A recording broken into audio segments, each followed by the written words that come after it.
Let's return briefly now to Libya, where the country's crisis has quickly developed into a civil war and reports of foreigners being abducted on the increase. Many Egyptians still want to go and work there. However, they say working in Libya earns them much more income than in Egypt. The Egyptian government has banned any travel to Libya, but as Adel Mahrouky tells us, that has not stopped hundreds from attempting to illegally migrate to Libya. Libyan Airlines office in Cairo is deserted. Months ago, during the peak of the Libyan conflict, Egyptians piled up in lines desperate to get a ticket. Lines were so long, people slept overnight waiting for their turn. The demand has vanished only because the Egyptian administration has banned citizens from going to Libya. Mohammed Makram is an electrician who used to work in Tripoli. He began working there in June 2012, a year after the Libyan revolution. The reason is because of the decent living, the income, and also that I want to save for my marriage.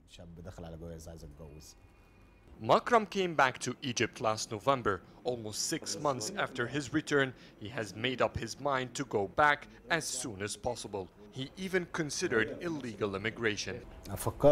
I work 3 days a week at best.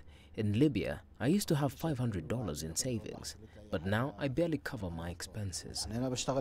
The current unemployment rates in Egypt have created much more demand than the available job opportunities and resulted in lower wages.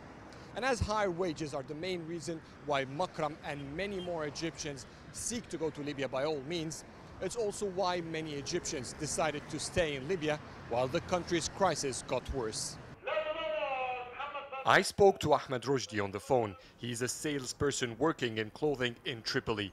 After the revolution, he decided to stay so as not to risk losing his job. But currently, he says, he's stuck in the western capital. I can't leave the block. Checkpoints are everywhere, danger all over, and no return. Both Makram and Rushdie agreed that it wasn't until Egypt announced striking Libya that the situation got worse for Egyptians living there. Yet thousands are planning to go to work there as soon as Egypt lifts the ban. Adel, Mahrouky, CCTV, Cairo.